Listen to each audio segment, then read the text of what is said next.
Hey YouTube, this is Kevin Boland of Boland Small Engine, and today I wanted to show you guys how to properly take off a flywheel on an 028 wood boss. I want to start off by telling you guys they make a tool called a piston stop that you're supposed to actually put into your spark plug hole. But guys, I don't like these tools, okay? They do a lot of damage to the threads on your cylinders, okay? So in my opinion, I don't like them. I know an alternative that's a lot safer. You're not going to do any damage to the saw. It's just, like I said, for my opinion, okay, it's just a better tool, okay? And it's a simple tool. You probably have this lying around. It's just a rope. What you do is you tie you a knot, like I've done right here, in the rope. And it can be any rope, guys. It doesn't have to be, a big thick rope like this. You can use starter rope from a push mower. This one right here just happens to be, I think, from a generator. But as I said, you can use rope to put in the spark plug hole.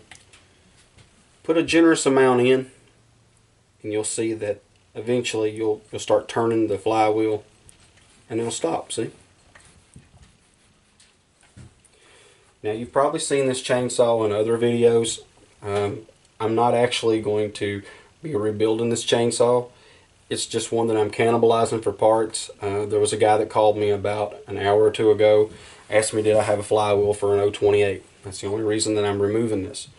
But he said that when he was trying to remove his, that he had actually hit against the fins, okay, to loosen it, and broke them. Okay, and of course, obviously you know that the fins are part of the cooling system on these chainsaws.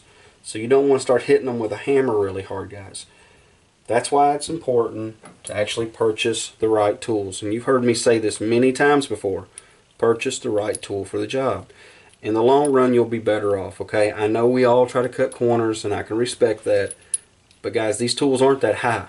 I think I gave $12 for this tool on eBay. I think Stihl actually offers them for $22. But this is a two-sided tool, as you can see. It's used on a lot of Stihls. The one we'll be using today is M22 XP, but 1.5.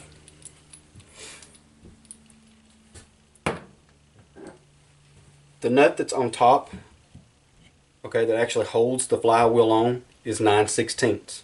And as I said, once you put your rope in from your spark plug side here, you can turn it and you can see that it'll stop. All I'm doing at this point is just using a ratchet, and I'm going to undo that nut. I wouldn't recommend using an impact because, to be honest, if you use an impact on this and you have the setting in the wrong direction, you can do damage to the nut and the crankshaft, causing yourself a world of problems. There are people that use impacts, but I just don't recommend it.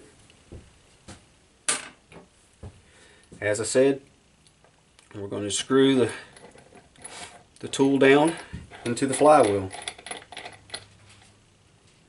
The flywheel is actually threaded. Then we're going to snug up the top nut, or bolt shall I say. You need a 3/4, and like I said, the rope also aids in the assistance of this, so all you need to do is just turn. And actually I'm turning backwards, but it doesn't matter because the rope's going to also go around and stop again, as you can see. It's fairly easy. At this point you can remove the whole flywheel, and I'm going to show you how they're threaded. Tool basically just screws into that.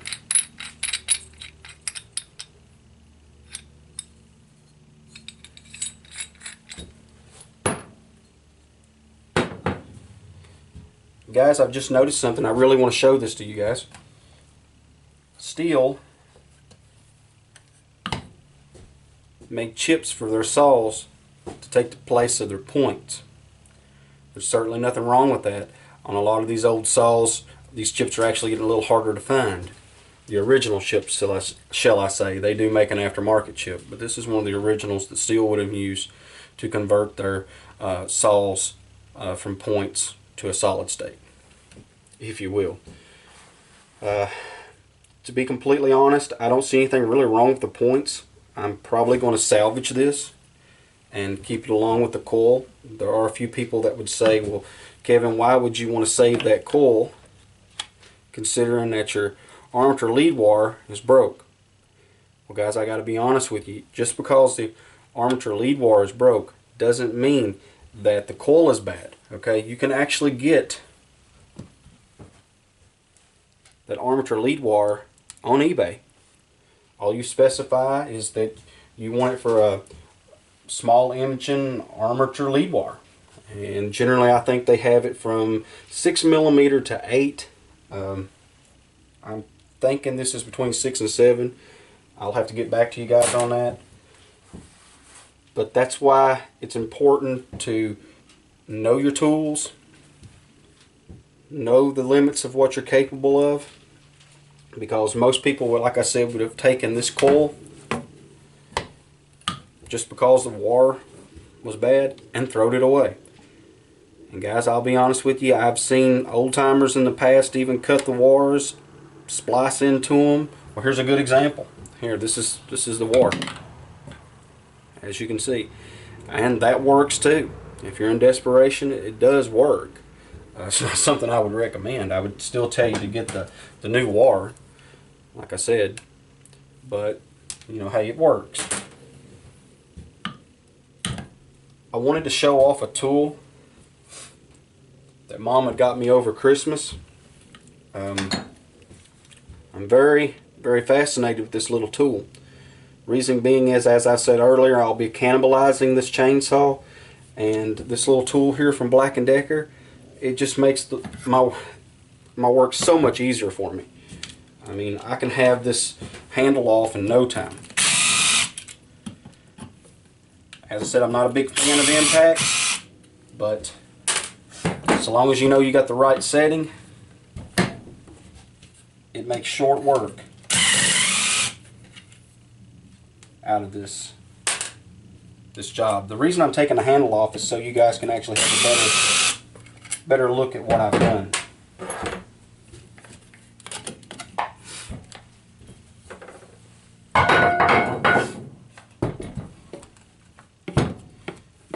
And as you can see, you have a little better picture now. What I'll be doing is taking this coil off, and I'll show you where the wire actually goes down into the coil and how easy it is to actually salvage these coils. As I said before, there are a lot of people that don't even realize you can salvage the coils.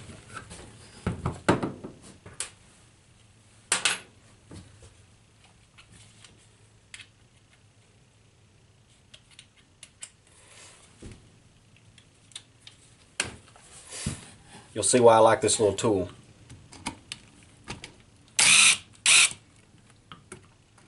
It makes it so much easier. So thanks for the tool, Mom.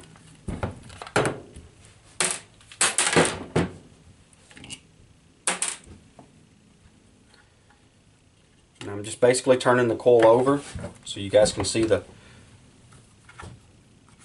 wire. Guys, I can't help it. It's my redneck nature. I call it a coil. Technically, they're called armatures, but you can see how easy this will unscrew. And all I'm doing is just unscrewing this wire from that coil.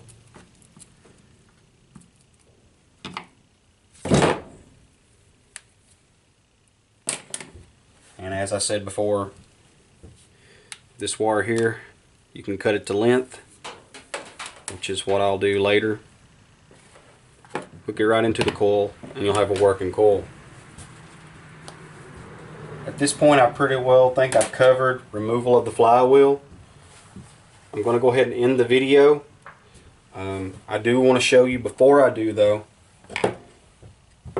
what I was talking about with the rope. All I done, as you can see, stuck it into the cylinder, and it makes a great piston stop. You won't do any damage to the head of that piston, and you won't do any damage to the threads on your cylinder.